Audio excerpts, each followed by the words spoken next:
अरुणाचल हाजोनिफ्राय बोहैबोनाय जियादल दैमायाव थैनाय गोथै देहाखौ मोनफिनबाय।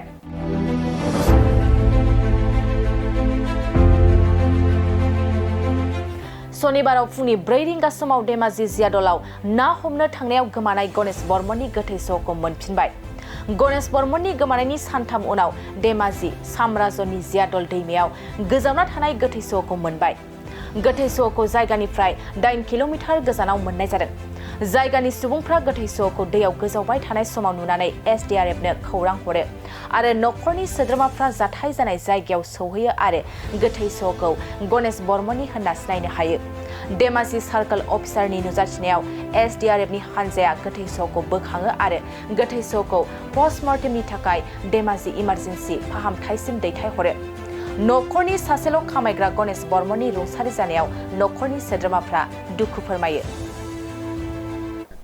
एटु गणेश बर्मन বুলি চিনাকি কৰিছো। ঘৰটো দুলিয়া গাঁও আছিল। হান্তিপুৰ। কেনেধৰণে মানে দুজন মিলি সিপাৰৰ পৰা পাৰ হৈ আহিছিলে জিয়াদল মুখৰ পৰা। একজনে যেনে হাতুৰি বাচি আহিলে সি হাতুৰিব নাজানিলে ই ডুব খাই মৰিলে।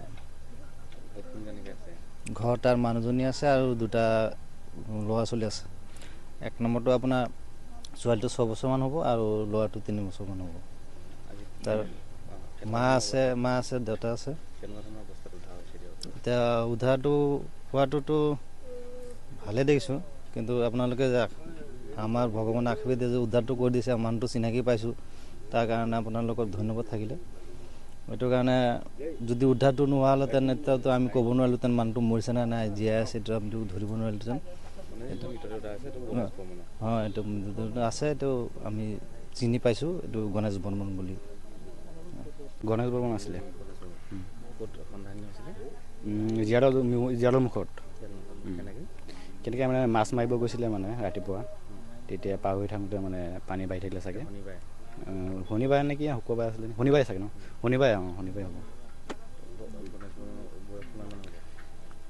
30 to 33 হ'ব লাগে চাগে। ঘৰত ক'ব গ'লে চবেই আছে, মানে এতিয়া আৰু ল'ৰা ছোৱালী আছে, আৰু এটা ল'ৰা এটা ছোৱালী আছে। চাকৰি কৰা নাই, মানে মিস্ত্ৰী কাম কৰে আৰু। আজি সমাধাन কৰে নেকি? সমাধাन চাগে সমাধাन কৰে। मोनसे फोसावथाय नोंथांमोननि ओनसोलाव सोरबाफोर ड्राग्स एबा फेग्रा मुवाजों नाख्रेबजानानै थानाय सुबुं दं नामा? जुदि नोंथांमोननि ओनसोलाव सोरबाफोर ड्राग्स एबा फेग्रा मुवाजों नाख्रेबजानानै थानाय सुबुं दं, अब्ला नोंथांमोननि थाखाय मोनसे मोजां खौरां। ड्राग्स एबा फेग्रा मुवाजों नाख्रेबजानानै थानाय सुबुंफोरखौ फाहामथाय होनो थाखाय नोंथांमोननि गेजेराव लानानै फैदों मोनसे रिहाबिलिटेसन सेन्टार। जुदि नोंथांनि नखराव आरो नोंथांनि ओनसोलाव सोरबाफोर ड्राग्स एबा फेग्रा मुवाजों नाख्रेबजानानै दं, अब्ला नोंथाङा रिभाइभ रिहाबिलिटेसन सेन्टाराव फाहामथाय होफैनो हागोन। मंगलदै 1 नं बामुनपारा दरंआव थानाय रिभाइभ रिहाबिलिटेसन सेन्टाराव नोंथाङा ड्राग्स एबा फेग्रा मुवाजों गोदोसोनानै थानाय सुबुंफोरखौ फाहामथाय होफैनो हागोन। नोंथाङा नोंथांनि ओनसोलनि फेग्रा मुवाजों गोदोनानै थानाय सुबुंफोरखौ बे रिभाइभ रिहाबिलिटेसन सेन्टाराव फाहामथाय होनानै सासे राफोद आरो मोजां सुबुं खालामनो हागोन। गोबां बाथ्रा मिथिबावनो थाखाय नोंथाङा 9859262926 60030927006 नैबे होनाय जानबुं नम्बराव खौरां लानो हागोन।